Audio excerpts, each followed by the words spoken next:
त्यागी और आप देख रहे हैं मुद्दा टीवी। आज हमारे साथ मौजूद है एक ऐसे मेहमान जिनका मैं अगर परिचय दूंगी तो किसी परिचय के मोहताज नहीं है।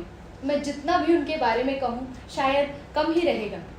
जी हाँ, आज हमारे साथ हैं पद्म भूषण डॉक्टर अनिल प्रकाश जोशी जी, जो कि एक एनवायरमेंटलिस्ट हैं, एक ग्रीन एक्टिविस्ट हैं और वर्तमान में हेस्को के संस्थापक हैं। बहुत बहुत स्वागत है सर आपका मुद्दा टीवी में। तो जोशी जी, जैसा कि हम जानते हैं वनों का हमारे जीवन में बहुत बड़ा एक रोल है और गर्मियों का मौसम अभी गया है।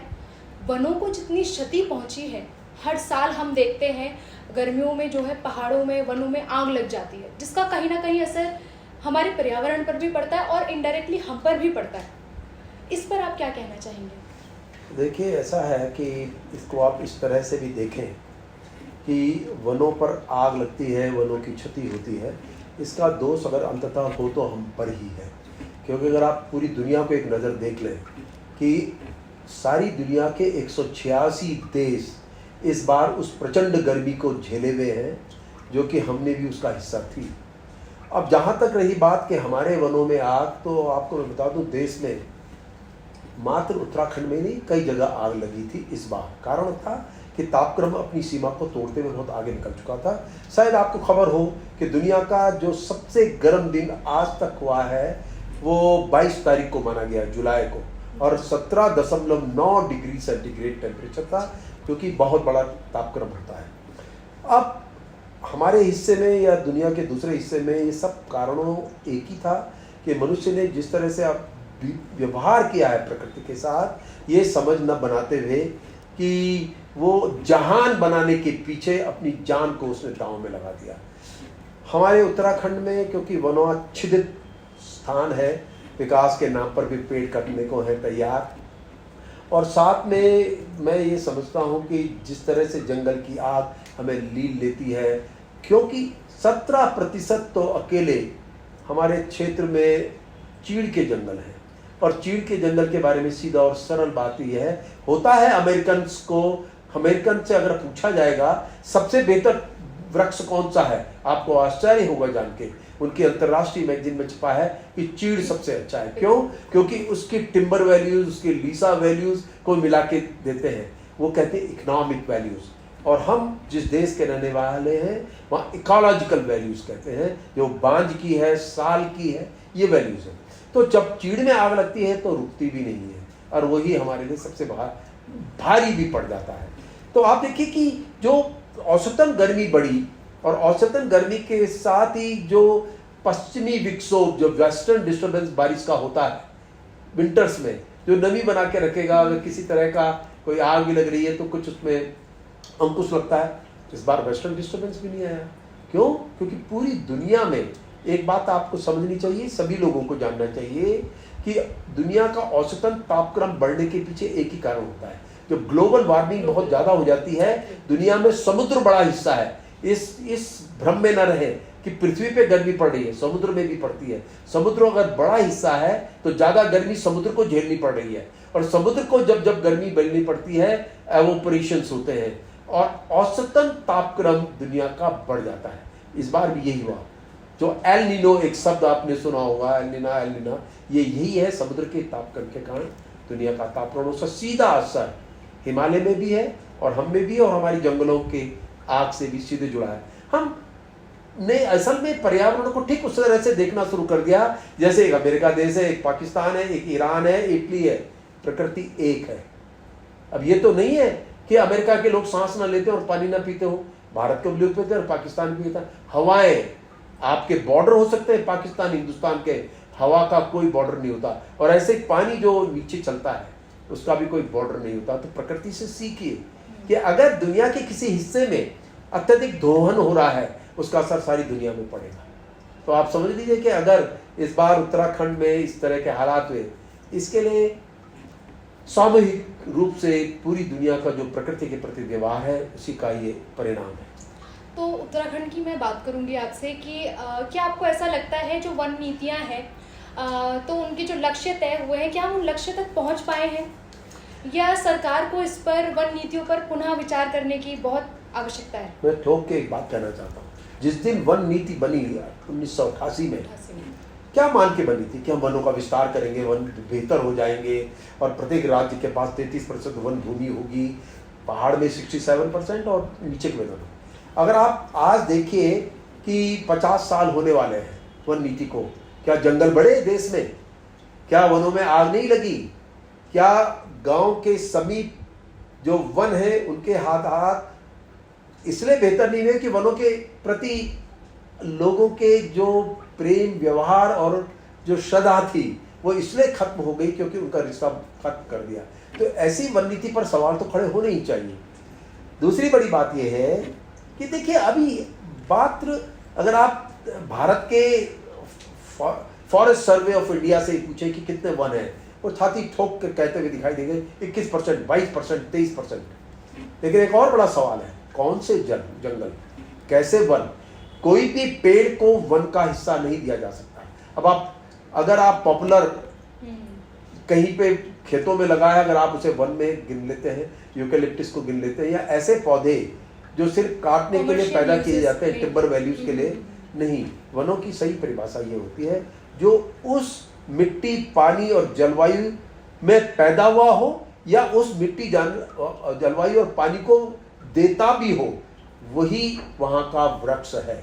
और अभी जो दुनिया भर में और देश भर में जो समझ नहीं है कि हम उन्हीं वनों को, उन्हीं प्रजातियों को बढ़ावा देना चाहिए जो उसकी मिट्टी, हवा, पानी से रिश्ता रखते ही रही हूँ, वही फिर वापसी में भी आएंगी। और ये नहीं हुआ, इसलिए हमने एक आवाज़ उठाई है क्लाइमेटिक फॉरेस्ट्री। क्लाइमेटिक फॉरेस्ट्री का मतलब है कि जिस क्लाइमेट का जो वृक्ष है उसे ही लगाएं और उसे आगे ले जाएं। तो वन नीति की समझ मेरी दृष्टि में अभी कमज़ोर है और मैं हमेशा से मानता हूं कि वन नीति बनाते समय किसकी भागीदारी होनी चाहिए? गांव की एक, और खुद वनों की भागीदारी होनी चाहिए।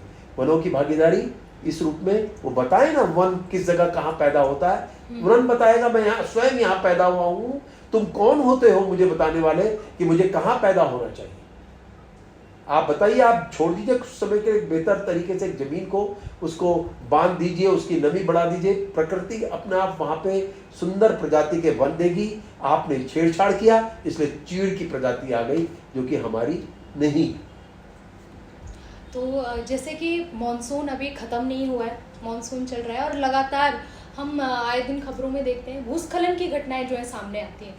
मैं अपने दर्शकों को भी बताना चाहूँगी कि पिछले 8 साल में, यानी कि 2023 में SEOC state emergency organisation centre ने ये आंकड़े दिए थे कि केवल और केवल 2023 में 1100 से भी अधिक भूस्खलन की घटनाएं सामने आई, जिसमें कई लोगों ने अपनी जानें गंवाई और कई लोग आज भी लापता हैं।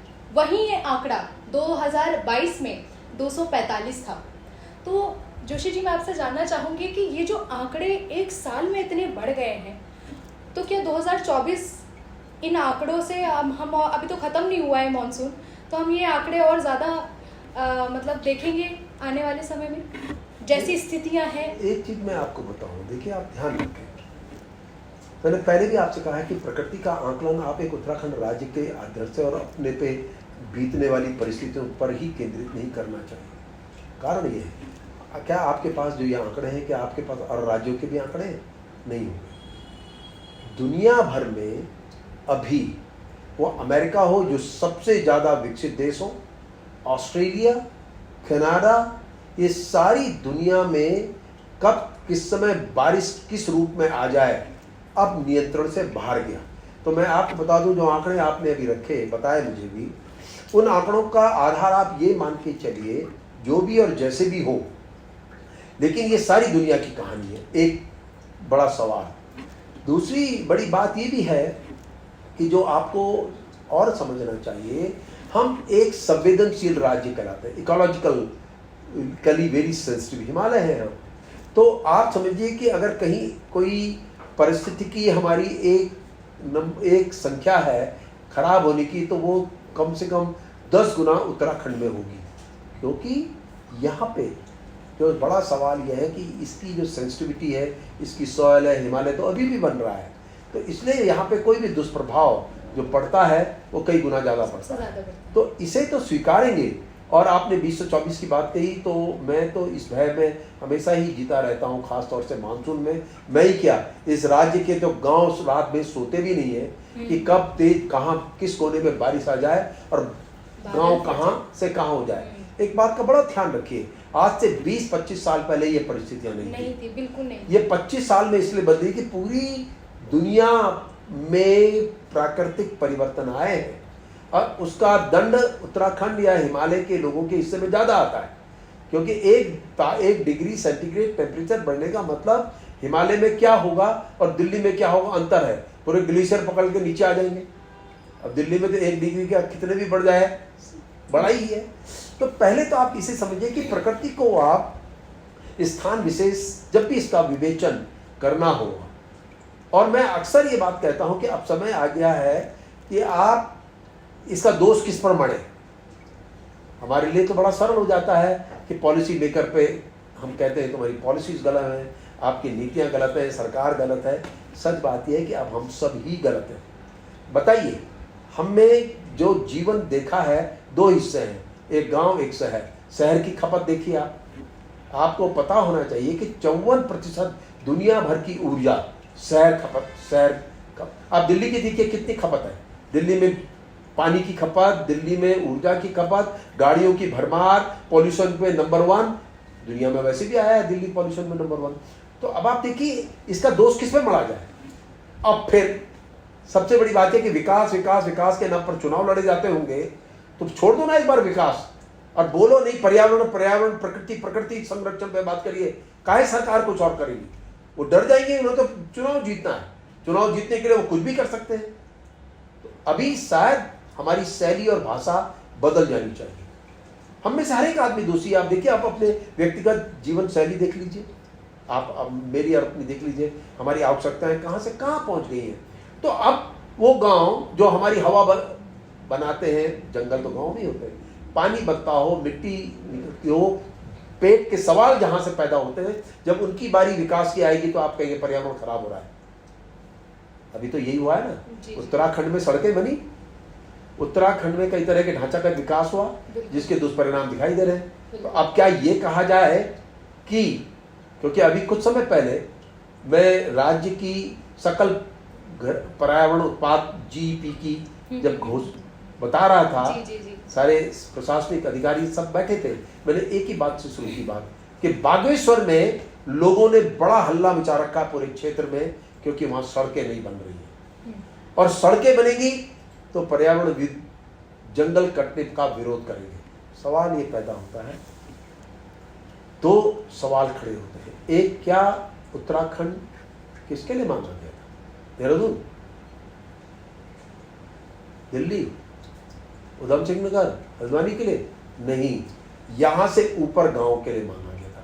राज्य मांगने के पीछे तो यही बात थी ना कि हम लोग पूरी विकास की धारा से अलग हैं, हमारा भी विकास। अब जब वहां सड़क बनने लग जाएगी तो वहां पेड़ कटेंगे, पेड़ कटेंगे तो नुकसान होंगे। फिर एक जो दूसरी बड़ी बात यह है कि आपने देखा होगा जितने PIL पढ़ते हैं, पब्लिक इंटरेस्ट लिटिगेशन, वो कौन मारता है? सब शहर के लोग। ये रोमांटिक इन्वायरमेंटलिज्म है। आप एक बहुत सुंदर बेहतर स्थान पे खड़े हैं और पहाड़ पर कोई विकास का काम होगा तो आपको पीड़ा पर्यावरण की होती है। मेरा मानना है कि इन सभी लोगों को पहाड़ की चोटियों के आसपास ही रहना चाहिए, मेरा व्यक्तिगत मानना है।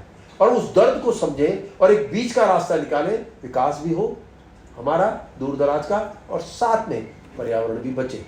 मतलब एक सस्टेनेबल डेवलपमेंट की मांग ज़रूर होनी चाहिए, जो हमारी हमें शायद हम इस बारे में नहीं सोच रहे हैं, पर हम तो यहाँ से चले जाएंगे, पर जो आने वाली पीढ़ी होगी वो इसको और भी ज़्यादा सामना करेगी। तो सस्टेनेबल डेवलपमेंट की तरफ मतलब हमें और ज़्यादा सोचने की ज़रूरत है। देखो, ऐसा है, यही कारण था कि जो GEP आई, आज से 14 साल पहले ये सोचा गया था कि इकोनॉमी GDP ऊपर जा रही है, नीचे जा रही है, अमेरिका की है, चाइना की 9.2 पहुंच गई। हम इकोनॉमी के लिए पागल लोग हैं, इकोनॉमी मैनियक है। क्यों? उससे पैसा आएगा, पैसे से विलासिता आएंगी और बड़े बड़े उत्पाद आएंगे। उत्पत्तियों को तो वही पैदा करना है जो आप और मैं खरीदें, तो हम तभी खरीद पाएंगे जब इकोनॉमी ज्यादा हो जाएगी, जब नौकरियां ज्यादा लगेंगी।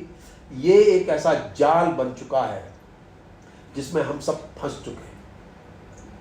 और इसलिए हमने कहा ये जीडीपी तो ठीक है, लेकिन प्रकृति के क्या हालात हैं, सरकारें या हम सब मिलकर के पारिस्थितिकी के प्रति क्या कर रहे हैं, उसका भी तो आंकड़ा होना चाहिए। वही आदमी जिसके कारण प्रकृति पर्यावरण खराब हुआ, वही आदमी, चाहे वो सरकार हो चाहे पॉलिसी मेकर हो, आदमी से मतलब है। आदमी ने खराब किया तो आदमी ने क्या प्रयत्न किए इस साल, जिस साल वो जीडीपी बता रहा है कि इस राज्य की जीडीपी बेहतर है खराब है, उसने इकोलॉजी के लिए क्या बेहतर किया, कितने जंगल बढ़ाए, मात्रा में बताएं, क्वालिटी क्वांटिटी, कितना पानी आपने रोका जो वर्षा का बह जाता है बाढ़ बन जाता है, कितना क्वालिटी क्वांटिटी पानी को बेहतर किया, कितना आपने हवा को बेहतर किया, कितनी मिट्टी जो पेट के सवालों के लिए जुड़ी है, भोजन, ये कितनी बेहतर की, इसका आंकड़ा भी दे दीजिए। देखो सस्टेनेबिलिटी का मतलब आधा अधूरा नहीं होना चाहिए। हम असल में 1972 में एक नारा लगाया था, वो भी हमको तो हमेशा यही रहता है ना कि जो अमेरिकन ने लगा दिया, यूनाइटेड नेशन ने लगा दिया, हम भी उसका झंडा लेके पीछे चल देते हैं। अपना भी अस्तित्व तो सोचना चाहिए, अपने व्यक्तिगत अपनी मॉडल्स को भी यूज करना चाहिए। सवाल ये है कि आप सस्टेनेबिलिटी की परिभाषा ये है कि जब अपने लिए हो जाए सबसिस्टेंस, फिर आप सरप्लस कितना है, कितना बचा आपके पास, और जो सरप्लस आप शेयर कर देंगे, तब सस्टेनेबिलिटी आती है। मैंने खाया, मैंने पैदा किया तक काम नहीं होता। किसान ने पैदा किया, लेकिन किसान सरप्लस पैदा करता है, इसलिए किसानी अभी भी इस देश में जिंदा है। सस्टेनेबिलिटी ये है। ऐसे ही प्रकृति के प्रति भी होनी चाहिए थी कि अगर हमने इतना ज़्यादा ढेर सारे विकास कर लिए, तो भाई ये भी बताओ कि इस साल कितना जंगल बढ़ाया, कितना पानी बढ़ाया, कितना, और यही जीईपी बनी, ग्रॉस इन्वायरमेंट प्रोडक्ट, इस राज्य की निकाली गई।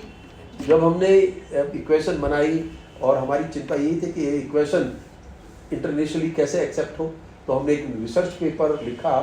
एक इकोलॉजिकल इंडिकेटर बड़ा रिनाउंड, दुनिया का, स्विट्जरलैंड का, बड़े कॉशियस हैं वो लोग, उनका रिसर्च पे बहुत ज़्यादा बातचीत चली, लिखत पढ़त हुई, फिर उन्होंने इसे एक्सेप्ट किया कि हाँ ये इकोलॉजी का ग्रोथ मेजर हो सकता है। फिर डाउन टू अर्थ एक मैगजीन है हमारे यहाँ, उसने भी उसके बाद छापा उसको। फिर हमने यहाँ के आंकड़े उठाए, तो हमें आंकड़े के अनुसार ये है कि यहाँ की जीईपी ग्रोथ 0.9% है।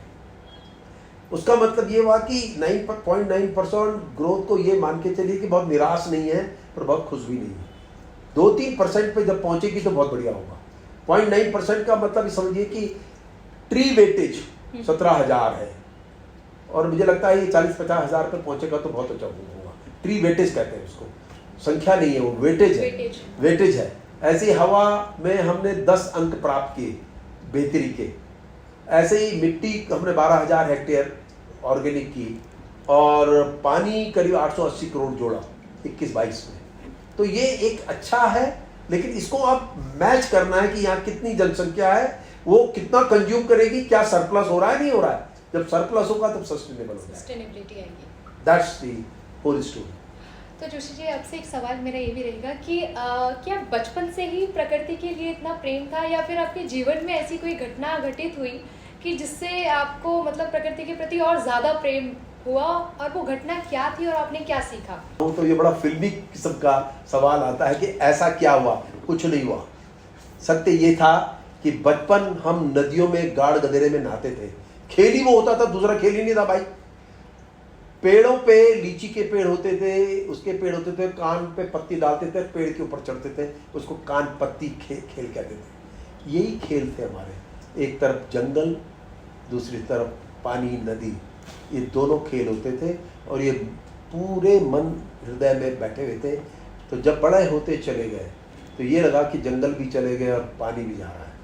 इसलिए जो कुछ समझ बनी आया, धीरे धीरे एक बात तो समझ में आ गई कि हवा, मिट्टी, जंगल, पानी अगर कोई बचा सकता है दुनिया में, वो गांव ही है। क्योंकि वो पेट भी संभालते हैं, वो पानी भी संभालेंगे, सब कुछ करेंगे। इसलिए पहला नियम तो ये बना लिया कि गांव को साथ जुड़ करके हवा, मिट्टी, जंगल, पानी को करना। शहर तो कुछ भी योगदान नहीं, शहर तो कंज्यूमर है, वो तो जितना दोगे वो उनके लिए कम है।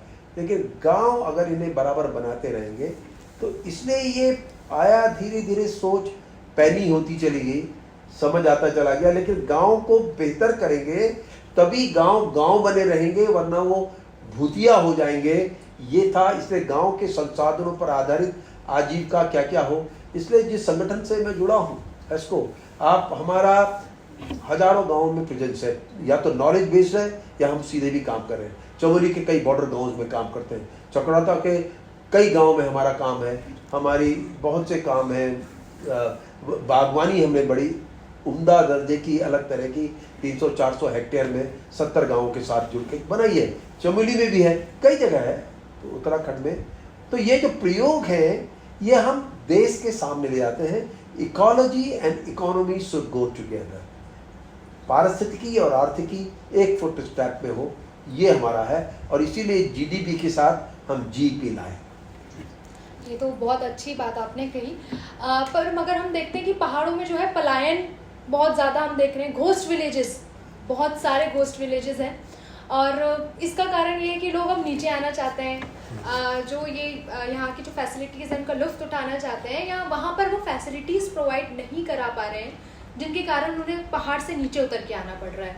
तो अगर पहाड़ों में डेवलपमेंट नहीं होगा तो लोग नीचे आएंगे, डेवलपमेंट होगा तो पर्यावरण को क्षति होगी।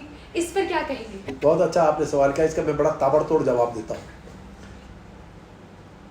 आप, हमारे पास एक पलायन आयोग भी है राज्य में, लेकिन मुझे लगता है कि कभी कभी हमारे अध्ययन आधे अधूरे हैं और हमारी समझ भी नहीं है। मीडिया को समझ बढ़ानी चाहिए। आपको पता है कि यमुना वैली में पलायन नहीं है, आपको पता है पिथौरागढ़ में उतना नहीं है, आपको पता है पूरा चक्रौता में औसतन उतना नहीं है। आपको ये भी पता होना चाहिए कि कोरोना के बाद कई गांव में लोग वापस आए, अपना रोजगार खड़ा किया। देखिए, ये अल्मोड़ा और पौड़ी दो ऐसे जगह थी जिले जहां पलायन हुआ, उसी को हमने दुनिया में फैला दिया। यमुना वैली इतना ज्यादा फल पट्टी के रूप में, सब्जी के रूप में जानी जाती है, चक्रौता जाना जाता है। आप हिमाचल प्रदेश की हम चर्चा करते हैं, 20-21 हजार करोड़ का उनका आय है, गांव से जुड़ी हुई, खेतीबाड़ी से जुड़ी हुई है, बागवानी से जुड़ी हुई है, अपने राज्य में भी है ये, लेकिन वो जिक्र नहीं करता। इसलिए मैं ये कहता हूँ पलायन वाले मित्रों को कि मित्र वहाँ जाइए, उनसे देखिए वो क्यों नहीं गए। वो इसलिए नहीं गए कि उन्होंने अपनी इकोनॉमी को ऐसा वाइब्रेंट कर दिया कि वो जाके नीचे क्या करेंगे, नौकर बनेंगे, वापिस आए। ऐसे बहुत से उदाहरण हैं यार कि बहुत से लोग वापिस आ गए। इसका मतलब पोटेंशियल है। असल में हम चर्चाओं की दिशाएं बदल देते हैं। मैं आपके माध्यम से कहना चाहता हूं सबको, जो मैं कह रहा हूं कि ये पलायन जैसा शब्द को त्याग दें। क्यों इसलिए त्याग दें कि बताइए, अल्मोड़ा और पौड़ी में अगर बहुत पलायन हुआ तो जमीनें किसने खरीदी? कौन थे खरीदने वाले? दिल्ली के लोग, नोएडा के लोग। तुम तो छोड़ के जाना चाहते हो और दूसरे लेना चाहते। क्यों आना चाहते हैं वापस? वो लोग क्यों आना चाहते हैं अल्मोड़े में, पौड़ी में, जब हम छोड़ के चले गए, जिन्हें हमने घोस्ट साबित कर दिया? देखिए, आपकी जमीन में दम है, कुछ नहीं है तो हवा मिट्टी पानी का तो है ही। लोग दिल्ली में, नोएडा में, अन्य जगह व्यथित हो चुके हैं, इसी कारण से प्रदूषण है। आपकी जमीन में तो प्रभु का आशीर्वाद है। देवतुल्य इसीलिए तो कहा था। अब देवता इसीलिए थोड़ा कहा जाएगा बद्रीनाथ केदारनाथ है, हवा मिट्टी पानी बहुत बेहतर है। ये भी देवताओं के गुण होते हैं, देवता भी वहीं बसे जहां ये था। तो इसलिए जो पलायन की कहानी है ये मेरे से बहुत तरीके से उतरती नहीं है, क्योंकि हम उन प्रयोगों को देख ही नहीं रहे जो गांव के द्वारा किसी सरकार ने नहीं किया। यमुना घाटी किसी सरकार ने नहीं बनाई, चक्रौता भी किसी ने नहीं बनाया, पिथौरागढ़ आज कैसा लगता है, एकदम मेट्रोपॉलिटन की तरह बन चुका, वो किसने बनाया भाई? तो आप उन प्रयोगों के आधार पर राज्य की योजनाओं को सोचें, बनाएं। नारा लगाते हैं पलायन हो गया, ये मुझे लगता है ये इस राज्य के उन लोगों का अपमान है जिन्होंने बेहतर प्रयोग करके और वो वहां पे टिके हैं। एक आपने ठीक कहा, खास तौर से युवा दिल्ली देहरादून के चक्कर इसलिए मारते हैं कि वहां चमक धमक है, चमक धमक है। तो मैं ये कह रहा हूँ, सारी दुनिया स्विट्जरलैंड घूमने जाती है, पहाड़ जैसा है भाई स्विट्जरलैंड। मैं तो 5 बार जा रखा हूँ, मुझे वहां पे से अपनी जगह ज्यादा बेहतर लगती है। स्विट्जरलैंड सारी दुनिया जा रही है और हम कहेंगे हम यहाँ से छोड़ के जाएंगे, इसलिए कि उन्होंने अपने को ऑर्गेनाइज तरीके से डेवलप किया। सड़कें भी हैं, ढांचा का विकास भी है, तो जंगल भी है। ये जो फॉर्मूला है, इसे समझने के लिए सामूहिकता होनी चाहिए। अभी असल में हमारे दुर्भाग्य से 2-3 फाड़ में हम जीते हैं, एक का नाम है सरकार, जिसे करना है उसको तो चुनाव जीतना है, तभी करेंगे जब विकास विकास का नारा करेगी या विकास करेगी। दूसरा है एक एनवायरमेंटलिस्ट का, जिनके भी दो हिस्से हैं, जो एक कहेंगे साहब विरोध विरोध और विरोध, और एक हम सरीके हैं कि जो दोनों को साथ जोड़ना चलना चाहते हैं। तो असल में हम खिचड़ी से बनना गए। तो अभी अगर उत्तराखंड के प्रति आपकी सही श्रद्धा है, आप एनवायरमेंटलिस्ट हो या सरकार हो या नीतिकार हो, आप सोच समझ के बोले भी, विरोध भी करें और साथ में विकल्प भी बताएं। अगर कोई गलत चीज है विरोध करिए। सड़कों का विरोध होता है, मैं भी कहता हूं सड़कें से हमारा नुकसान होता है, लेकिन सड़क का विरोध न करें। सड़क कैसी बननी चाहिए उस पर बात करें, उस बात पर विरोध करें कि गलत तरीके से सड़क बन रही है। आप हमारे हिस्से की सड़क खत्म कर देंगे। ये पहाड़ क्यों बनाया गया था उत्तराखंड? ठीक है ना, हम फिर यूपी के साथ हमको भी चाहिए, हमारा ढांचागत विकास बेहतर होगा, तभी हमारे सेब नहीं सड़ेंगे, हमारे आलू खराब नहीं होंगे।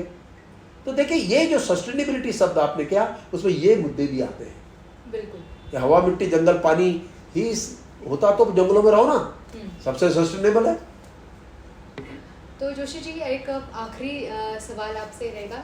सवाल नहीं, मैं ये कहना चाहूँगी कि एक संदेश हमारे युवाओं के लिए, हमारे उत्तराखंड की जनता के लिए आप क्या देना चाहेंगे? देखो, ऐसा है मेरे मित्र साथियों, जब मैंने अपने जीवन में तथाकथित जो भी परिवर्तन आया था, मैंने जो भी सोचा था, आपके लिए ज़्यादा बड़ी चुनौती इसलिए भी है मेरी दृष्टि में कि हमने अपने हिस्से का हवा मिट्टी पानी तो सब ले लिया, अब सारी दुनिया को एक बड़े संकट में छोड़ दिया है। आप, क्योंकि हमने पहले प्राथमिकता इकोनॉमी को दी, हमने जहान बनाने को दी।